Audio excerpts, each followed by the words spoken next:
নমস্কার। প্রভাত কুমার মুখোপাধ্যায় ছিলেন বাংলা ছোট গল্পের জগতে এক বিশিষ্ট নাম। তার রচনায় হাস্যরস, মানবিকতা ও সমাজের সূক্ষ্ম পর্যবেক্ষণ একত্রিত হয়ে এক অনন্য মাধুর্য সৃষ্টি করে। প্রণয় পরিণাম গল্পটি প্রেম, সম্পর্ক ও মানব মনের জটিলতার এক চমৎকার চিত্রায়ন। এই গল্পে লেখক প্রেমের সূক্ষ্ম অনুভূতি ও তার পরিণতির নানা দিক তুলে ধরেছেন, যা আমাদেরকে ভাবতে বাধ্য করে। চলুন আমরা এই গল্পের মাধ্যমে প্রবেশ করি প্রভাত কুমার মুখোপাধ্যায়ের সাহিত্যিক জগতে এবং অনুভব করি তার লেখনীয় মাধুর্য। এই গল্পটি আমাদেরকে শুধু বিনোদনই দেবে না, বরং আমাদের চিন্তা ভাবনাকেও সমৃদ্ধ করবে। হিন্দু বয়েজ স্কুলের দ্বিতীয় শ্রেণীর ছাত্র মানিকলাল প্রতিবেশী বালিকা কুসুমলতার সঙ্গে প্রেমে পড়িয়া গিয়াছে। কবি গাহিয়াছেন, কে এমন প্রেমিক আছে যে প্রথম দর্শনেই ভালোবাসে নাই? কে আমাদের মানিকলাল? কুসুমের সঙ্গে বাল্যকাল হইতে সে কত খেলা করিয়াছে। গাছের মগডালে উঠিয়া তাহাকে ছানাশুদ্ধ পাখির বাসা পাড়িয়া দিয়েছে। ঘোড়া সাজিয়া পৃষ্ঠে তাহাকে বহন করিয়াছে, কিন্তু তখন তো সে কোনরূপ চিত্ত চাঞ্চল্য অনুভব করে নাই। কে জানে, হয়তো সে মনের মনে হৃদয়ের হৃদয়ে ভালোবাসিত। অন্তরের সুগোপন অন্তরালে সে প্রচ্ছন্ন প্রবাহের অস্তিত্ব নিজেও অবগত ছিল না। মানিকলাল নিজের কাছে নিজে ধরা পড়িয়াছে সম্প্রতি মাত্র। সেদিন মানিক কুসুমদের বাগানে পেয়ারা পাড়িতে গাছে উঠিয়াছিল। কুসুম মাতার সঙ্গে গঙ্গা স্নান করিয়া বাড়ি ফিরিতেছে।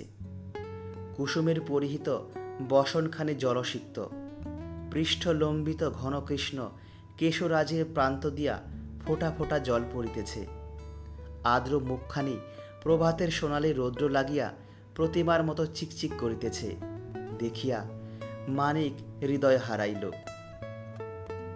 ইহারা চলিয়া গেলে পর মানিক তাহার অন্তরে যেন এক অপূর্ব আলোকের রশ্মি প্রতিভাত দেখিল। সে আলোক তাহার মনদেহের প্রতি পরমাণুটিকে যেন বেরিয়া নৃত্য করিতে লাগিল। আলোক মন অতিক্রম করিয়া ক্রমে তাহার চক্ষু যুগল আসিয়া উপনীত হইল এবং নিমেষের মধ্যে নিখিল বিশ্ব চরাচরে ছড়াইয়া পড়িল। সেই নবীন আলোকে মানিক আকাশের পানে চাহিল। আকাশ আশ্চর্য নীল, এমন কখনো সে দেখে নাই। বসুন্ধরার প্রতি দৃষ্টিপাত করিল।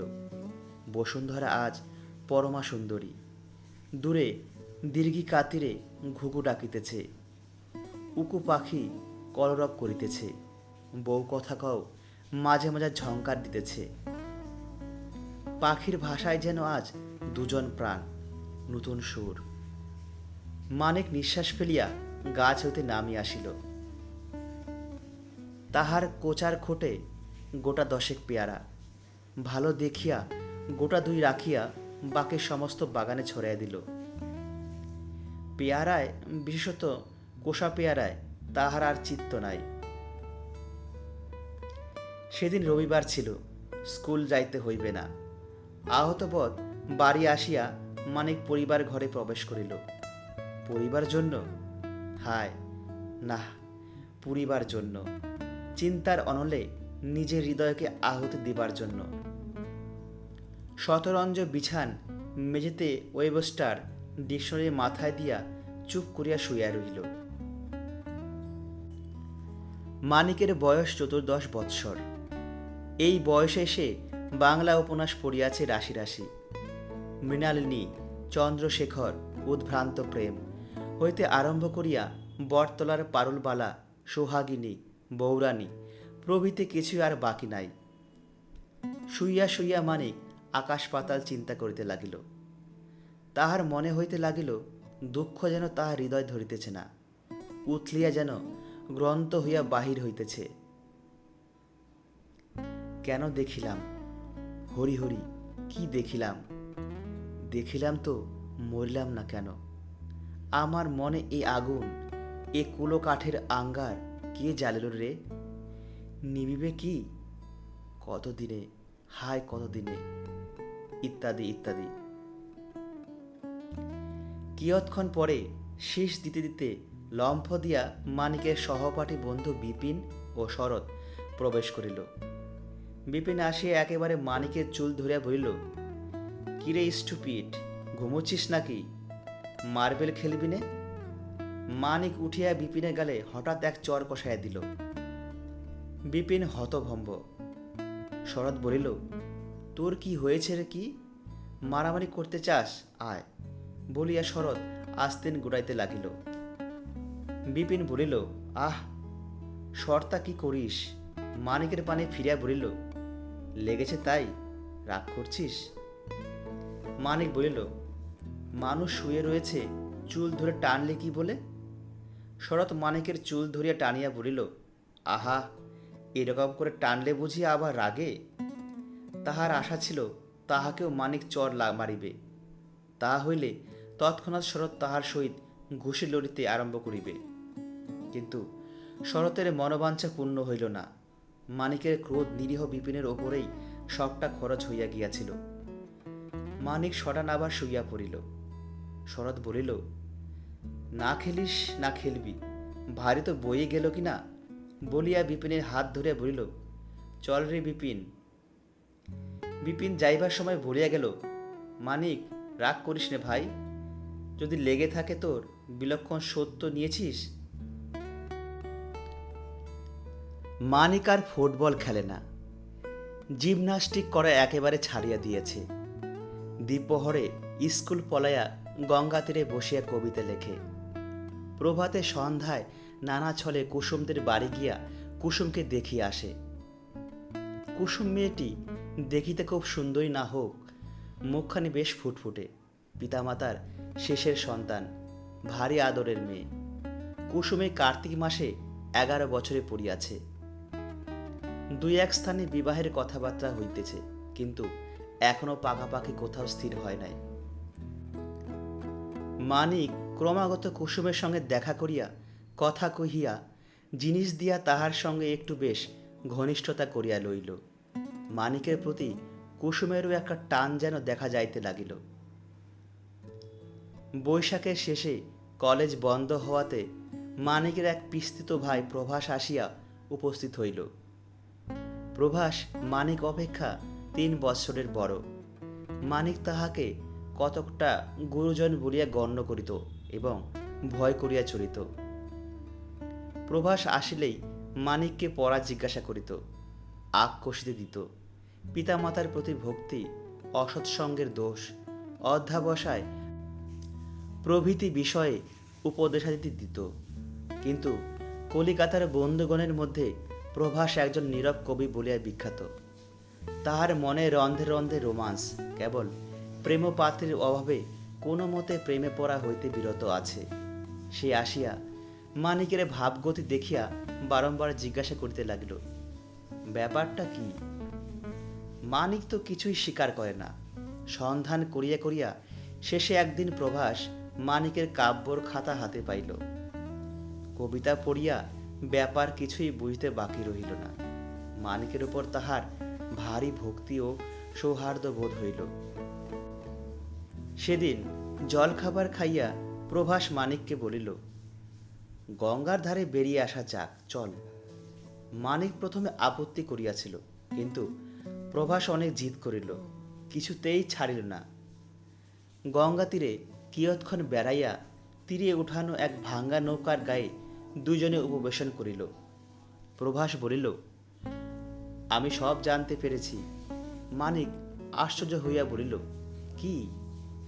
তোমার গোপন কথা? মানিক ভাবিল, নিশ্চয়ই সিগারেটের বিষয়। ডেস্কের মধ্যে লুকানো বার্ষায়িক কাগজ প্রভৃতি প্রভাস দাদা বোধ হয় দেখিতে পাইয়াছে। সুতরাং সন্দিগ্ধভাবে বলিল, বেশি চালাকি করো না, যাও। প্রভাস বলিল, এ চালাকির কথা নয়, খুব গুরুতর কথা, জীবন মরণের সমস্যা।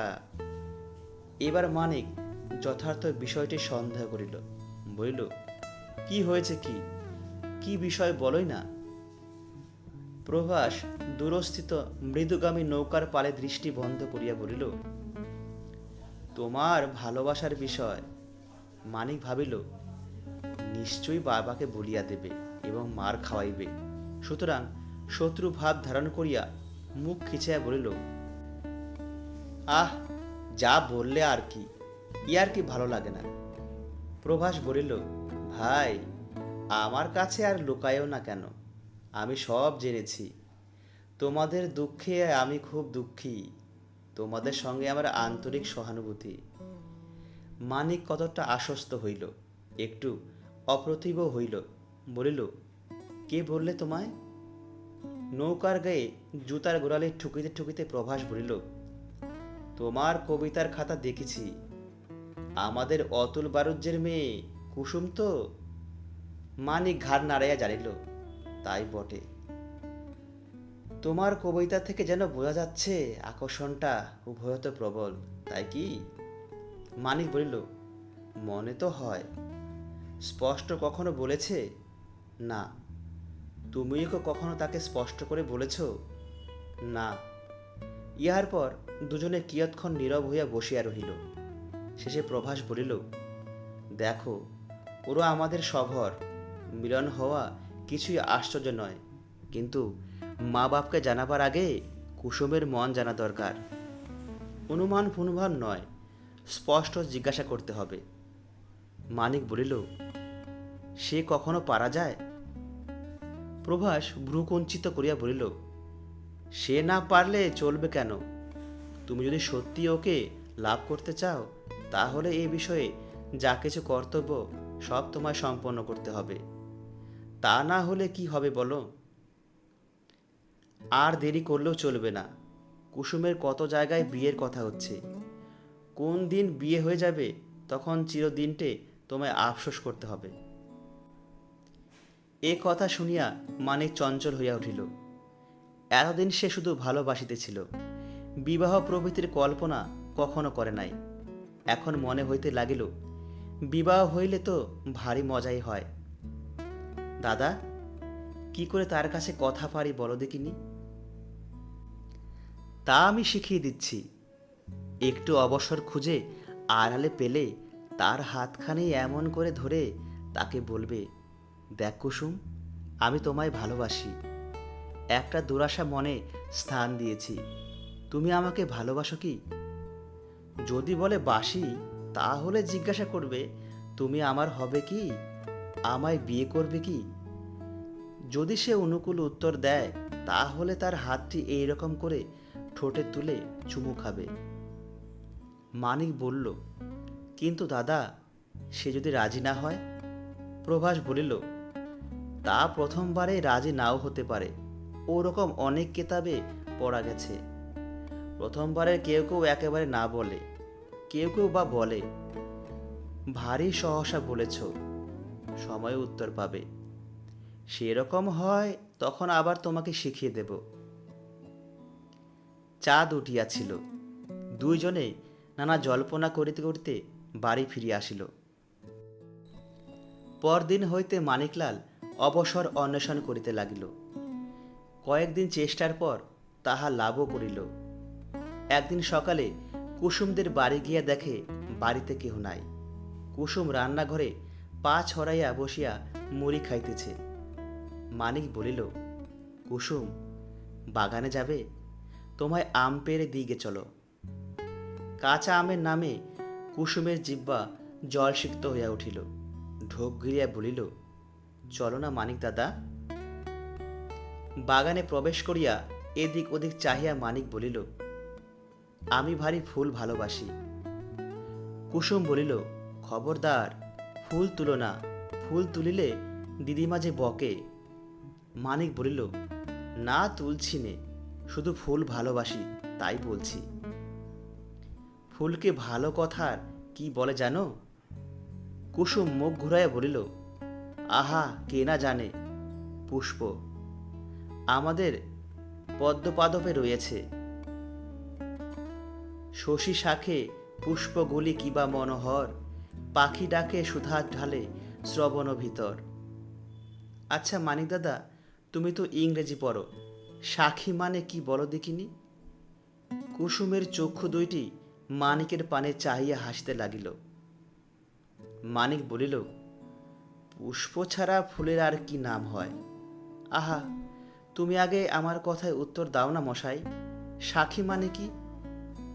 সাক্ষী মানে বৃক্ষ। জানে রে, বলিয়া কুসুম হাসিতে হাসিতে মাথা নাড়িল। মানিক বলিল, এখন বলো, পুষ্প ছাড়া ফুলের আর কি নাম হয়? আর কি নাম? দাঁড়াও ভাবি, বলিয়া কুসুম ঠোঁট নাড়িয়া বিজ বিজ করিয়া কি বকিতে লাগিল। বোধ হয় কোনো কবিতা আবৃত্তি করিতেছিল। মানিক বলিল, কু। কুসুম বলিল, কু? কু কি? কুহু কুহু রব করি ডাকিছে কোকিল। কুসুম, ওগো মনে পড়েছে, ফুলের আর একটি নাম কুসুম গো, কুসুম। কুসুম দুলায়ে ধীরে বহিছে অনিল। আচ্ছা মানিক দাদা, অনিল মানে যদি বলতে পারো তবে বুঝি। মানিক বলিল, অনিল মানে বাতাস। বালিকার চোখে একটা আনন্দ ও প্রশংসার আলোক দেখা দিল। মানিক যথাশিক্ষা কুসুমের হাতখানি ধরিল। ধরিয়া বলিল, বুঝতে পারলে না? আমি ফুল ভালোবাসি বলেছি, তার মানে আমি কুসুম ভালোবাসি। আমি তোমায় ভালোবাসি কুসুম। তুমি আমায় ভালোবাসো? কুসুম দ্বিধামাত্র নাক করিয়া বলিল, হ্যাঁ। মানিক বলিল, দেখো কুসুম, অনেক দিন থেকে একটা দুরাশা মনে স্থান দিয়েছি। তুমি আমায় বিয়ে করবে? প্রথম কথাটার মানে কুসুম কিছুই বুঝতে পারে নাই। দ্বিতীয় কথাটার মানে বুঝিল, কিন্তু ওই কথাতেই সব মাটি হইয়া গেল। ধ্যাত বলিয়া মানিকের হাত ছাড়াইয়া কুসুম ছুটিয়া পলাইয়া গেল। তাহার পায়ের মল ঝমঝম করিয়া বাড়িতে লাগিল। যতক্ষণ দেখা গেল মানিক তাহার পানে চাহিয়া রহিল। কুসুম চক্ষুর অন্তরাল হইলে মানিক ব্যাপারটা মনে মনে পর্যালোচনা করিতে লাগিল। বিবাহের নামে কুসুম অমন করিয়া ছুটিয়া পলাইল, তাহার অর্থ কি? তবে কি কুসুম সম্মত নয়? অধীত উপন্যাসগুলি মানিক একে একে স্মরণ করিতে লাগিল। ক্রমে মনে একটা মীমাংসা পাইল। লজ্জা প্রণয়ের চির সহচর। কুসুমের পলায়নের কারণ যে লজ্জা, সে সম্বন্ধে তাহার মনে আর কোনো সংশয় রহিল না। প্রভাস শুনিয়া বলিল, তবে আর কোনো চিন্তা নাই। ভালোবাসে যখন স্বীকার করিয়াছে, তখন বিবাহে সম্মতি ধরিয়াই লয়ে যাইতে পারে। এখন উভয় পক্ষের পিতামাতার সম্মতি করাইতে পারিলেই কার্যসিদ্ধি। মানিক বলিল, বাবাকে তুমি বললে বাবা রাজি হবেন তো? প্রভাস বলিল, দেখো, তার চেয়ে বরং তুমিই বলো। আমার বলাটা তত ভালো দেখায় না। হাজার হোক তোমার বাবা, আমার মামা বই তো নয়। বাবায় মামায় ঢের তফাৎ। মানিক বলিল, সে আমি পারবো না। তুমি গোড়া থেকে বললে তুমিই প্রস্তাবটা করবে, এখন পিছু নিচ্ছ কেন? প্রভাস প্রথমটা মানিককে যে পরিমাণ উৎসাহ দিয়াছিল, কার্যকালে তাহা রক্ষা করিতে পারিল না। মানিকের পিতা নন্দলাল বাবু অত্যন্ত রাশভারী লোক। তাহার নিকট অগ্রসর হইয়া কথা পাড়ায় বিলক্ষণ সাহসের প্রয়োজন। এইরূপে ইতস্তত করিতে করিতে সপ্তাহখানেক কাটিল। মানিক ও প্রভাস যখনই নির্জনে থাকিত, তখন আর দুজনের অন্য কোনো কথা নাই। পূর্বে দুজনের মধ্যে গুরু শিষ্য গোছের যে একটা অনির্দিষ্ট সম্পর্ক ছিল, এখন তা ঘুচিয়া সখ্যে দাঁড়াইয়াছে। একদিন মানিক কুসুমের নামে একটি মস্ত কবিতা লিখিল। প্রভাস তাহা পড়িয়া ধন্য ধন্য করিতে লাগিল। বলিল, স্বয়ং অনুভব করিয়া কবিতা না লিখিলে কি আর কবিতা? বলিল, ইহা কুসুমকে নিশ্চয়ই দেখানো উচিত। উত্তর চিঠির কাগজে লাল কালির বর্ডার টানিয়া নীল কালি দিয়া মানিক কবিতাটি নকল করিল। তাহার পর আবার অবসর খুঁজিয়া কুসুমের সঙ্গে নির্জনে সাক্ষাৎ করিল। কুসুম কবিতা লইয়া পড়িল। কি বুঝিল সে জানে। মানিক বলিল, কুসুম, তুমি এটি রাখবে? কুসুম বলিল, রাখব বই কি। মানিক কুসুমের আগ্রহ দেখিয়া আনন্দে অধীর হইয়া বলিল, কারুকে দেখাবে না তো কুসুম? কুসুম প্রবলভাবে ঘাড় নাড়িয়া বলিল, কারুকে নয়। খুব লুকিয়ে নিয়ে যেও। কোথায় রাখবে? কেন, আমার বাক্সে। মানিক নিশ্চিন্ত হইয়া বাড়ি আসিল। ওদিকে পরম সত্যবাদিনী কুসুম বাড়ি গিয়াই বলিল, দিদি, একটা কথা বলে শোন। তাহার দিদির নাম নন্দিনী। সে 16 বৎসরের বিবাহিতা, স্বামীর প্রেমে ভরপুর, মনের সুখে হাস্য কৌতুকময়ী। দিদি আসলে কুসুম বলিল, মেজদি, একটা মজা দেখবি? কি?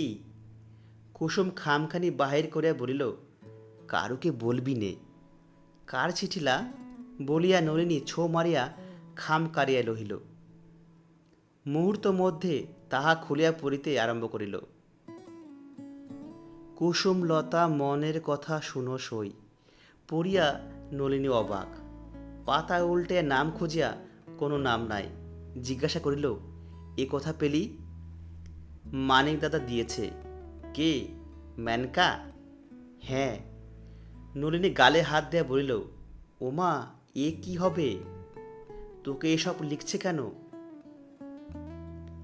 কুসুম ভীত হয়ে বলিল, তা কি জানি।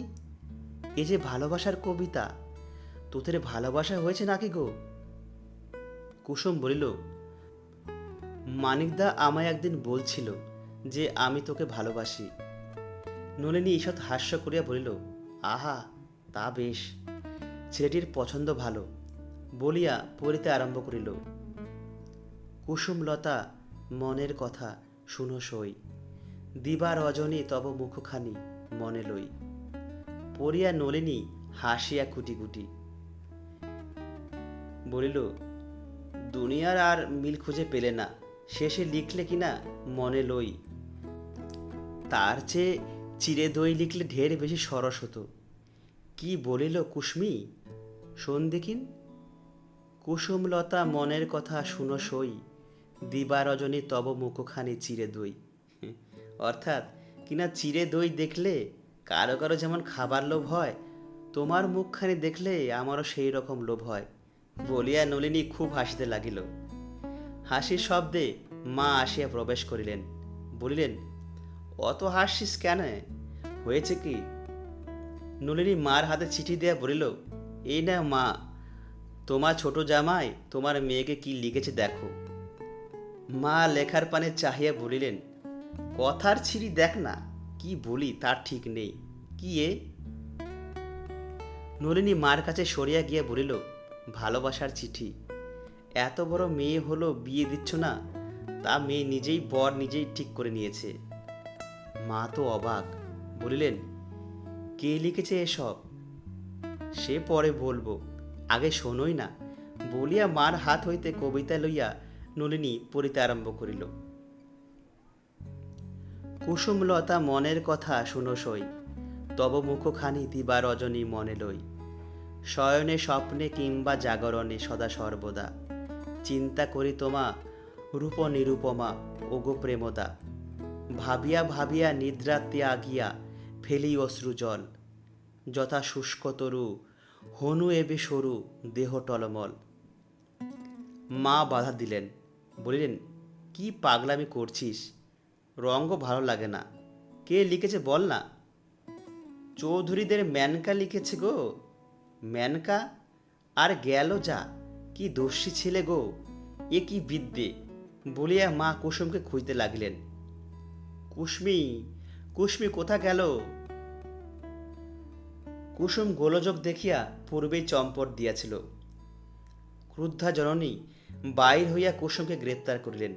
বলিলেন, এ কিরে সতে খোয়াবি? কুসুম গো হইয়া বলিল, আমি কি জানি? তুই জানিস নে তো কে জানে আবাগি? খেয়ে খেয়ে দিনের পর দিন হাতি হচ্ছেন আর এসব বিদ্যে হচ্ছে। কি হয়েছে বল? কুসুম বলিল, হতবারা নক্ষী ছেঁড়া ম্যানকা আমায় দিলে তো আমি কি করব? আমার বুঝি দোষ বাড়ে? কি বলেছে দেবার সময় তোকে? বলেছে, মাকে কি কাউকে দেখাস নে, বাক্সতে লুকিয়ে রাখিস। মা তখন কুসুমকে অনেক জেরা করিলেন। জেরার শেষে কুসুম বলিল, একদিন বাগানে ডেকে নিয়ে গিয়ে মেনকা আমায় বললে কি, তোকে আমি আম পেড়ে দেব, তুই আমায় বিয়ে করবি? দূর পোড়ার মুখ বলে আমি পালিয়ে এলাম। এই কথা শুনিয়া রাগের মধ্যেও মার ওষ্ঠের কোণে একটু হাসি দেখা দিল। শেষে তিনি বলিলেন, শোন বলছি, ফের যদি মেনকা ত্রিসীমানায় যাবি কি, ওর সঙ্গে কথা কবি কি খেলা করবি, তাহলে গলায় পা দিয়ে মেরে ফেলব, বুঝেছিস? কুসুম কাঁদিতে কাঁদিতে বলিতে লাগিল, বারে, আমি কি করব, আমায় দিলে কেন? মা তখন সে কবিতা কুচি কুচি করিয়া ছিঁড়িয়া উনানে ফেলিয়া দিলেন। অহ, কবি সত্যই বলিয়াছেন, যথার্থ প্রণয়ের পথ কখনো মসৃণ হয় নাই, যে ভালোবাসিয়াছে সেই কাঁদিয়াছে। প্রেম যে কেবলই যাতনাময়, তাহাতে যে কেবলই চোখের জল, একথা কি অস্বীকার করিবে? কুসুম তো বকুনি খাইয়াই নিস্তার পাইল, কিন্তু মানিকলালের অদৃষ্টে আরও দুর্গতি লেখা ছিল। মানিকের পিতা নন্দ চৌধুরী গ্রামের ডাক্তার, খুব পসার। প্রাতে রুগী দেখিতে বাহির হন। যখন বাড়ি আসেন তখন প্রায় 12টা। স্নান আহার করিয়া নিদ্রা যান। সুতরাং প্রভাস ও মানিক পরামর্শ করিল, বৈকালে নিদ্রাভঙ্গের পর প্রভাস গিয়ে কথাটা পারিবে। দুইজনে বাহিরে ঘরে বসিয়া প্রতিজ্ঞা করিতেছে। একটা প্রবল আশঙ্কা ও অনিশ্চয়তার দুইজনের মুখই কালিমাময়। শেষে 4টা বাজিলে শব্দ শোনা গেল। বিছানা হইতে নন্দ চৌধুরী হাঁকিলেন, ওরে বুনো, তামাক নিয়ে আয়। আরও কয়েক মিনিট গেল। তারপর কাঁপিতে কাঁপিতে প্রভাস গিয়া মামাবাবুর শয়নকক্ষে প্রবেশ করিল। নন্দ চৌধুরী বিছানার ওপর তাকিয়ায় হেলান দিয়ে বসিয়াছেন। নিদ্রাভঙ্গে তাহার চক্ষু রক্তবর্ণ। নিম্নে একটি ক্ষুদ্র চৌকিতে গুড়গুড়ি রক্ষিত। ধূমপান করিতেছেন। প্রভাস প্রবেশ করিয়া বিছানার কাছে একটা চেয়ার ছিল, তাহাতে বসিল। নন্দ চৌধুরী বলিলেন, কি প্রভাস? তাহার স্বর বৈকালিক নিদ্রায় শ্লেষা জড়িত। প্রভাস কপালের ঘাম মুছিয়া বলিল, আগে একটা কথা আজ আপনাকে বলবো মনে করছি। নন্দ চৌধুরী উৎসুক হইয়া গুড়গুড়ি নল মুখ হইতে খুলিয়া প্রভাসের পানে চাহিয়া অস্পুষ্ট স্বরে বলিলেন, কি? প্রভাসের হৃৎকম্প উপস্থিত হইল।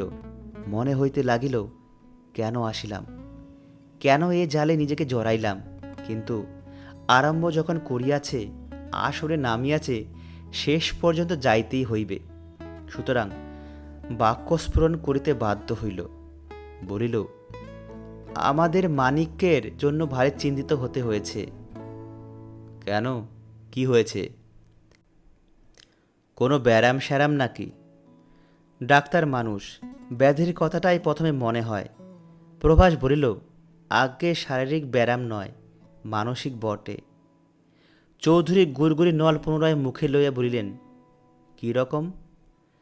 ও একটি মেয়ের সঙ্গে লাভে পড়েছে। গুড়গুড়ির নল মুখ হইতে একেবারে বিছানায় ফেলিয়া নন্দ চৌধুরী উঠিয়া বসিলেন। বলিলেন, কি বললে? প্রভাস তাহার ভঙ্গি দেখিয়া বিপদ গণিল।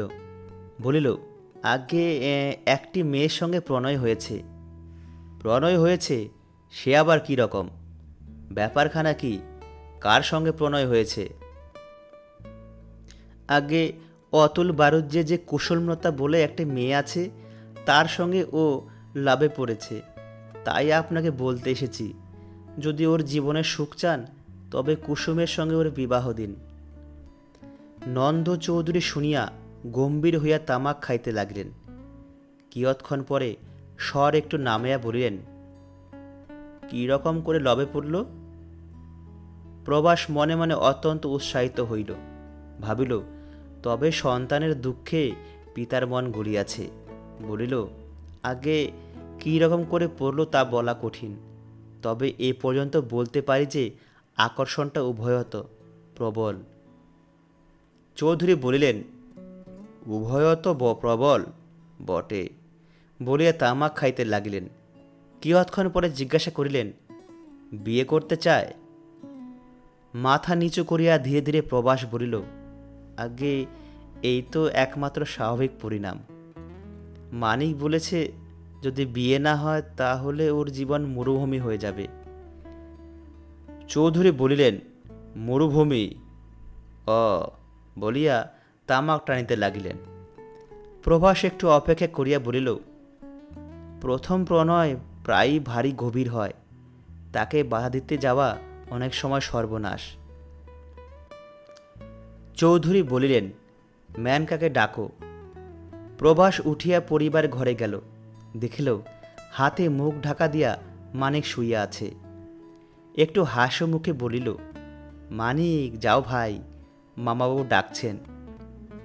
মানিক বলিল, কী রকম বুঝলে? এ পর্যন্ত তো খুবই আশাপ্রদ, খুব সহৃদয়ভাবে জিজ্ঞাসাবাদ করলেন। মানিকের কিন্তু বিশ্বাস হইল না। সত্যই কি এত সৌভাগ্য তাহার হইবে? বলিল, চলো তবে। প্রভাস বলিল, তুমি একা যাও, কারণ এ সময় কোনো তৃতীয় ব্যক্তির থাকাটা ঠিক নয়।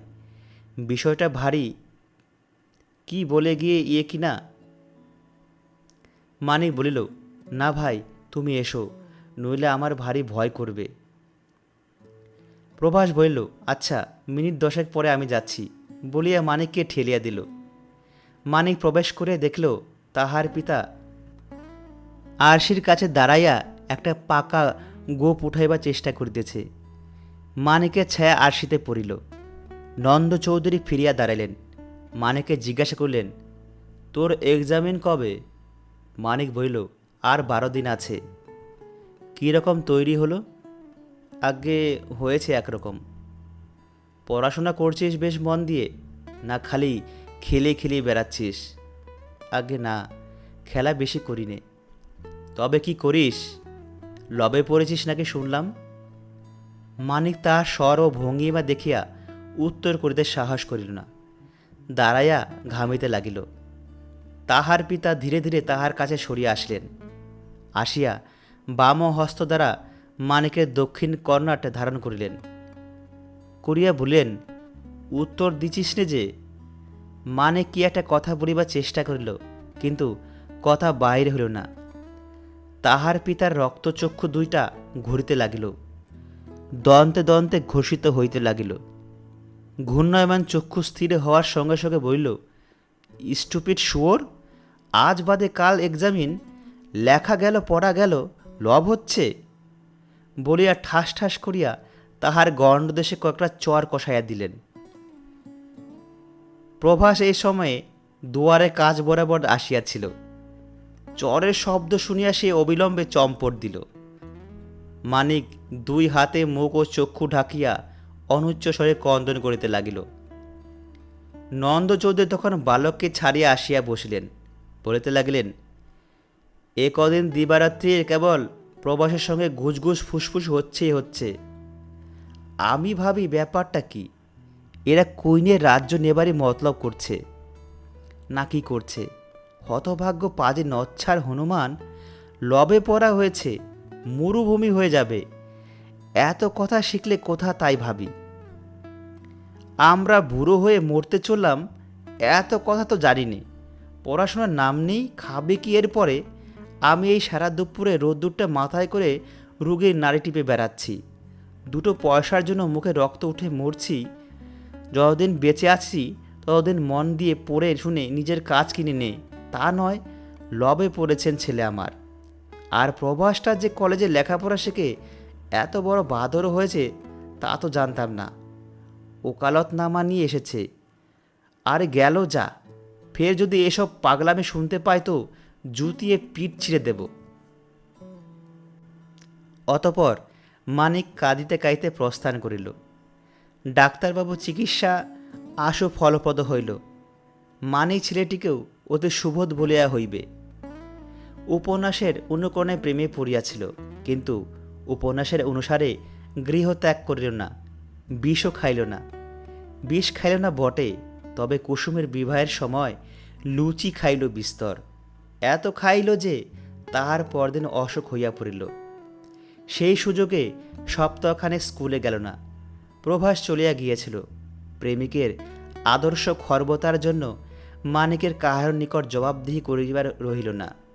তাই অশোক 2 দিনেই ভালো হইলে বাকি দিনগুলি অধিকাংশ সময় মানিক বৃক্ষের শাখায় শাখায় লম্ফ দিয়া অতিবাহিত করিল।